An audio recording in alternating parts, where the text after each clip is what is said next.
नमस्कार दोस्तों, स्वागत है आप सभी का वोकल एकेडमी सर के यूट्यूब चैनल पे। साथियों, आज हम बायोलॉजी का एक मोस्ट इम्पॉर्टेंट चैप्टर अनुवांशिक रोग जेनेटिक डिसीज पढ़ेंगे। अनुवांशिक रोग में कौन कौन से रोग आते हैं, ठीक है, तथा इन रोगों के बारे में हम डिटेल चर्चा करेंगे। तो सबसे पहले देख लेते हैं कि अनुवांशिक रोग में कौन कौन से रोग आते हैं। तो अनुवांशिक रोग में जो पहला रोग है हीमोफीलिया, जिसे शाही बीमारी या रॉयल डिसीज के नाम से भी जाना जाता है। दूसरा है वर्णांधता, कलर ब्लाइंडनेस। तीसरा क्लाइनफेल्टर सिंड्रोम। चौथा है टर्नर सिंड्रोम, डाउन सिंड्रोम और पटाउ सिंड्रोम। ठीक है दोस्तों, तो इन सभी के बारे में हम बात करेंगे। चलिए देखते हैं। पहली बात तो अनुवांशिक रोग होता किसके कारण है। ये जेनेटिक क्रोमोसोम में गड़बड़ी होने के कारण होता है। ठीक है, क्रोमोसोम में गड़बड़ी होने के कारण होता है और बाई बर्थ होता है। जितने भी अनुवांशिक रोग हैं उनका इलाज संभव नहीं होता। ठीक, तो चलिए देखते हैं इनके बारे में डिटेल।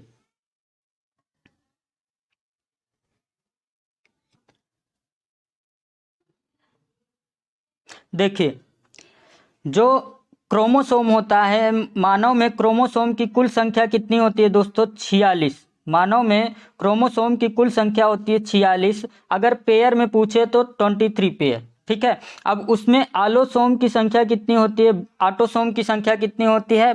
22 पेयर। 22 पेयर अगर संख्या में पूछे तो कुल कितनी होगी दोस्तों? 44।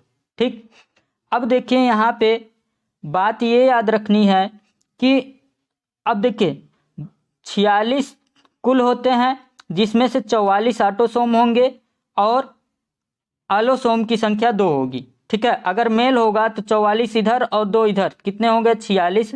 फीमेल होगी तो 22 पेयर इधर और एक पेयर इधर, कितने होंगे? 23 पेयर, मतलब कुल 46। ठीक, अगर क्या होगा क्रोमोसोम में, इनके क्रोमोसोम में या फिर ऑटोसोम में गड़बड़ी होगी या फिर एलोसोम में गड़बड़ी होगी, तभी अनुवांशिक रोग होगा।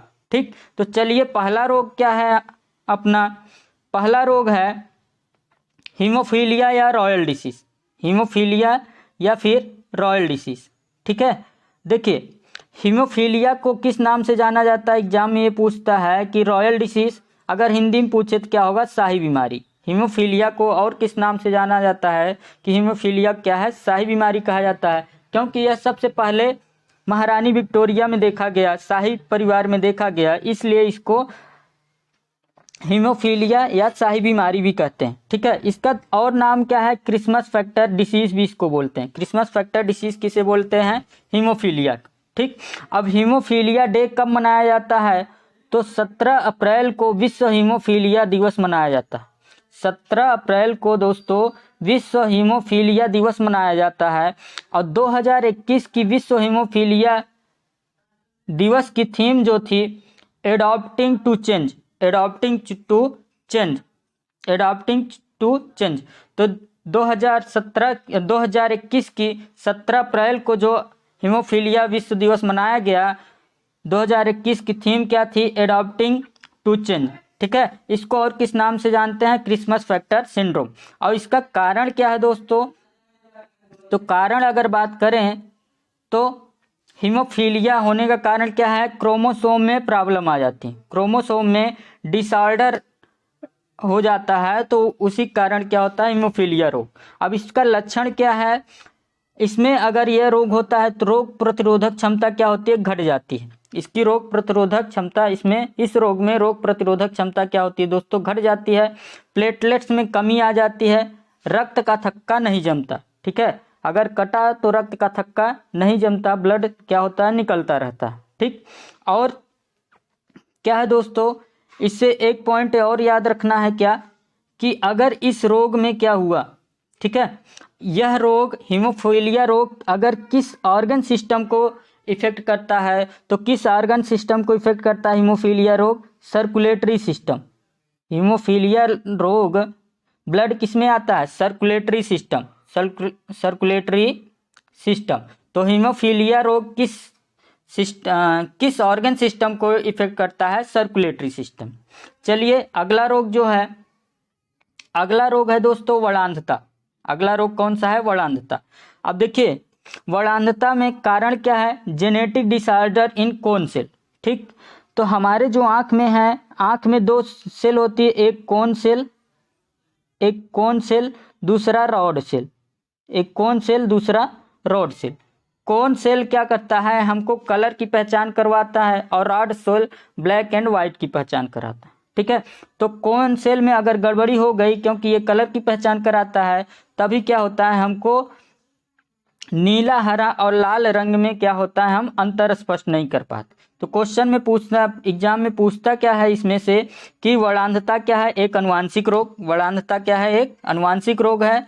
दूसरा, इस रोग में क्या होता है, कौन सेल में क्या होगी, प्रॉब्लम होगी। और तीसरा क्वेश्चन इससे ये याद रखना है कि जब ये अनुवांशिक रोग होता है, वर्णांधता होता है, तो नीला, हरा और लाल में व्यक्ति अंतर स्पष्ट नहीं कर पाता। ठीक है, नीला, हरा, लाल में व्यक्ति अंतर स्पष्ट नहीं कर पाता। चलिए, अगला जो डिसीज है वो है क्लाइनफेल्टर सिंड्रोम। ठीक, क्लाइनफेल्टर सिंड्रोम, देखिए यह केवल पुरुषों में होता है। ठीक, यह केवल पुरुषों में होता है। एक अधिक एलोसोम, ठीक है, अभी ऊपर बताएं कि जो क्रोमोसोम होता है 22 पेयर क्या होता है, ऑटोसोम, और एक पेयर क्या होता है, एलोसोम। ठीक, तो यह क्लाइनफेल्टर सिंड्रोम होता है, ये एलोसोम में। पहली बात तो इससे क्वेश्चन ये याद रखना है कि ये एलोसोम में गड़बड़ी होने के कारण होगा। ठीक, एलोसोम में पुरुषों में एक अधिक एलोसोम आता है। कुल क्रोमोसोम की संख्या कितनी होती है पुरुषों में? 46, लेकिन इसमें एक अधिक एलोसोम आता है। जैसे पुरुषों में 44 क्रोमोसोम तो क्या होंगे, ऑटोसोम। ठीक है, 44 क्रोमोसोम ऑटोसोम होंगे और दो क्या होंगे, दो क्या होंगे, एलोसोम। ठीक है, यक्स वाई क्या हो गया, एलोसोम। तो कुल यहाँ से 44 और 2 कितने हो गए, 46, और इसमें एक एक्स्ट्रा एक्स आ जाता है, मतलब कुछ फीमेल का इसमें गुण आ जाता है, एक्स। ठीक, एक्स इसमें कुछ फीमेल का गुण आ जाता है, तो इसीलिए इसमें कुल क्रोमोसोम की संख्या हो जाती है दोस्तों 47। तो ये याद रखना है क्लाइनफेल्टर सिंड्रोम, जिसे हम ट्रांसजेंडर भी कह सकते हैं। ठीक है, ट्रांसजेंडर क्लाइनफेल्टर सिंड्रोम में एक अधिक एलोसोम के कारण होता है। पहली बात तो एलोसोम के कारण होता है। दूसरी बात क्या याद रखनी है, कुल क्रोमोसोम की संख्या कितनी होती है इसमें, 47। ठीक, चलिए अगला रोग जो है, अगला रोग है टर्नर सिंड्रोम। टर्नर सिंड्रोम, अब इनकी हिंदी नहीं, इनका डायरेक्ट ऐसे ही नाम पूछता है, तो इनकी हिंदी नहीं याद रखनी है, टर्नर सिंड्रोम ही इसकी याद रखनी। ठीक, अब देखिए यह महिलाओं में एक एलोसोम में कमी हो जाने के कारण आता है। जैसे महिलाओं में 44 क्रोमोसोम क्या होते हैं, ऑटोसोम, और एक्स वाई के एक्स एक्स क्या होता है, क्रोमोसोम, एलोसोम। ठीक है, x x 44 plus x x होता है, 44 प्लस एक्स एक्स होता है। अब यहाँ से जो एक एक्स है ये क्या हो गया, डिलीट हो गया। मतलब कि टर्नर सिंड्रोम में क्या होता है, 44 प्लस एक्स, एक एक्स डिलीट हो गया, मतलब कुल क्रोमोसोम की संख्या कितनी होती है, 45। तो ये याद रखना है दोस्तों कि जो टर्नर सिंड्रोम है, पहली बात तो ये किस में होता है, महिलाओं में होता है, और क्या होता है, एक एलोसोम में क्या हो जाती है, कमी हो जाती है। कुल क्रोमोसोम की संख्या कितनी हो जाती है इस टर्नर सिंड्रोम में, 45, ये याद रखना है। और इसमें क्या होता है, लक्षण इसके क्या है, अंडाशय पूरी तरह विकसित नहीं हो पाते, जिसमें औरतों में क्या होता है, बांझपन होने की संभावना हो जाती है। ठीक, चलिए अपने अगले रोग पे, तो अगला रोग क्या है दोस्तों, अगला रोग है डाउन सिंड्रोम। ठीक है दोस्तों, अगला रोग क्या है, डाउन सिंड्रोम। यह महिला और पुरुष दोनों में होता है। ठीक है, यह महिला और पुरुष में दोनों में होता है।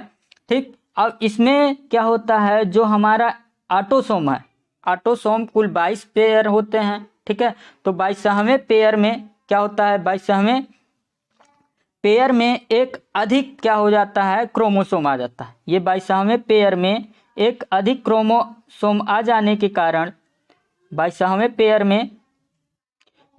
पेयर में एक अधिक क्रोमोसोम आ जाने के कारण ये होता है। ठीक है, कुल क्रोमोसोम की संख्या कितनी होती है इसमें, 47। तो ये याद रखना है, डाउन सिंड्रोम ये पुरुष महिला दोनों में होता है, और इसमें किस क्रोमोसोम में, ऑटोसोम, ऑटोसोम के 22वें क्रोमोसोम में एक एक्स्ट्रा क्या हो जाता है, क्रोमोसोम आ जाता है। इस कारण क्या होता है, डाउन सिंड्रोम। तो इसमें पूछे डाउन सिंड्रोम रोग में कुल क्रोमोसोम की संख्या कितनी होती है, 47। ठीक है, कुल क्रोमोसोम की संख्या कितनी होती है, 47। और इसके लक्षण क्या है, फिजिकल बॉडी शेप इरेगुलर। ठीक है, जिस बच्चे में होता है यह रोग, वह क्या होता है, उसका बॉडी शेप क्या होता है, इरेगुलर शेप का हो जाता है और मानसिक रूप से असंतुलित होता है। ठीक है, मानसिक रूप से वह बीमार होता है। ठीक, तो ये पॉइंट यह है, कुल क्रोमोसोम की संख्या कितनी होती है, 47। और किस ऑटोसोम में, 22वें पेयर के ऑटोसोम में क्या होता है, एक एक्स्ट्रा क्रोमोसोम आ जाता है। चलिए अगला रोग, तो अगला जो डिसीज है वो है पटाउ सिंड्रोम। ठीक है दोस्तों, पटाउ सिंड्रोम में क्या होता है, यह भी महिला और पुरुष दोनों में होता है, महिला पुरुष दोनों में होता है। इसमें किस ऑटोसोम में, 13वें पेयर के ऑटोसोम में एक अधिक क्रोमोसोम आ जाने के कारण होता है। तो ये याद रखना है, 13वें ऑटोसोम में एक अधिक क्रोमोसोम आ जाने के कारण पटाउ सिंड्रोम होता है। ठीक है, और इसमें भी कुल क्रोमोसोम की संख्या कितनी होती है दोस्तों, 47। इसमें भी कुल क्रोमोसोम की संख्या कितनी होती है, 47। और यह जब रोग होता है तो पाचन अच्छी तरह भोजन नहीं पचता, उसके होंठ क्या होते हैं, कटे हुए होते हैं, होंठ क्या होते हैं, कटे हुए होते हैं, भोजन अच्छी तरह नहीं होता। तो पटाउ सिंड्रोम, डाउन सिंड्रोम, ठीक है, पटाउ सिंड्रोम, डाउन सिंड्रोम और क्लाइनफेल्टर सिंड्रोम में 47 क्रोमोसोम होते हैं, जबकि टर्नर सिंड्रोम में 45। ठीक, तो अनुवांशिक रोग में ये 6 रोग याद रखने हैं, कौन कौन। पहला क्या था, हीमोफीलिया। दूसरा क्या है दोस्तों, तो दूसरा है वर्णांधता। तीसरा क्या है, क्लाइनफेल्टर सिंड्रोम। चौथा क्या है, टर्नर सिंड्रोम। पांचवा क्या है, पटाउ सिंड्रोम। और छठा क्या है दोस्तों, तो छठा है हमारा क्या है, डाउन सिंड्रोम। ठीक, तो आज का वीडियो यहीं पे फिनिश होता है। अगर वीडियो अच्छी लगी हो तो चैनल को सब्सक्राइब कीजिए, हमारे और अच्छे वीडियो ऐसे ही पाने के लिए चैनल को सब्सक्राइब कीजिए, लाइक कीजिए और शेयर कीजिए। धन्यवाद।